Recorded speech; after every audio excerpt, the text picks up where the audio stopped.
Assalamualaikum warahmatullahi wabarakatuh. Perkenalkan, nama saya Angki Wardana. Saya dari Prodi Manajemen NIM 0535822771. Saya akan menjelaskan kelahiran Pancasila, asal-usul dan perumusan dasar negara Indonesia. Yang pertama, Pancasila merupakan cerminan cita-cita luhur yang tertanam dalam budaya dan peradaban bangsa Indonesia. Bukan sekedar daftar frasa, Pancasila memegang peranan penting dalam kehidupan berbangsa dan bernegara sebagai landasan negara. Melalui pemahaman dan penerapan cita-cita Pancasila, kita dapat membangun bangsa yang maju, berkeadilan, dan sejahtera.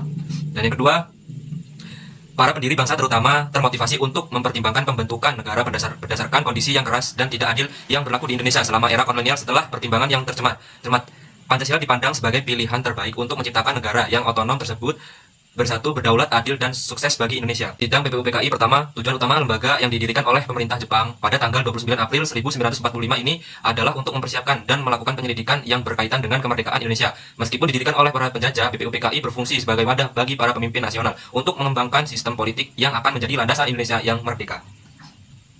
Selanjutnya, pidato Soekarno 1 Juni 1945. Pidato lahirnya Pancasila telah meninggalkan warisan yang tak ternilai bagi bangsa Indonesia. Pidato ini menunjukkan kemampuan bangsa Indonesia untuk menghasilkan ide-ide cemerlang yang patut dijadikan contoh bagi semua orang. Prinsip-prinsip yang tertuang dalam Pancasila masih berlaku hingga saat ini dan menjadi landasan bagi pertumbuhan bangsa Indonesia. Dan ini 5 sila Pancasila. Titik balik yang signifikan dalam pengembangan prinsip-prinsip yang mendasari negara Indonesia adalah pidato Soekarno pada tanggal 1 Juni 1945. 5 prinsip yang dikemukakannya menjadi model bagi Pancasila, sebagaimana yang berlaku saat ini sebagai landasan kehidupan berbangsa dan bernegara Indonesia. Setiap konsep memiliki hakikat yang sama meskipun urutannya berbeda-beda.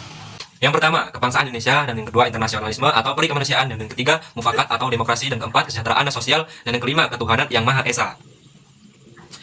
Dan ini Panitia 9 dan Piagam Jakarta. Dalam sejarah pergerakan kemerdekaan Indonesia, Panitia 9 memegang peranan penting, berbakat kerja keras dan pemikiran yang cermat dari para anggotanya. Lahirlah Piagam Jakarta yang menjadi dasar kemerdekaan Indonesia. Selanjutnya, Piagam Jakarta direvisi menjadi pembukaan Undang-Undang Dasar 1945 sebagaimana yang berlaku saat ini. Perubahan Piagam Jakarta. Perubahan perumusan sila pertama Piagam Jakarta menjadi ketuhanan yang Maha Esa merupakan keputusan yang sangat bijaksana. Keputusan ini menunjukkan bahwa para pendiri bangsa memiliki visi yang jauh ke depan untuk membangun negara yang bersatu, berdaulat, adil, dan makmur. Nilai-nilai toleransi dan keberagaman yang terkandung dalam sila pertama ini merupakan modal sosial yang sangat berharga bagi bangsa Indonesia. Pengesahan Pancasila oleh PPKI. Setelah melalui proses konseptualisasi yang panjang yang melibatkan beberapa pemangku kepentingan, Pancasila akhirnya disetujui sebagai dasar negara Indonesia. Sehari setelah proklamasi kemerdekaan Indonesia, tepatnya pada tanggal 18 Agustus 1945, Panitia Persiapkan Kemerdekaan Indonesia PPKI melakukan pengesahan tersebut. Dukungan PPKI terhadap Pancasila memandai perubahan sejarah yang sangat penting bagi rakyat Indonesia. Sebagai landasan negara, Pancasila telah menunjukkan kemampuannya untuk menyatukan penduduk Indonesia yang beragam dan bertindak sebagai cetak biru untuk membangun negara yang makmur dan kontemporer. Terima kasih presentasi dari saya. Saya akhiri. Wassalamualaikum warahmatullahi wabarakatuh.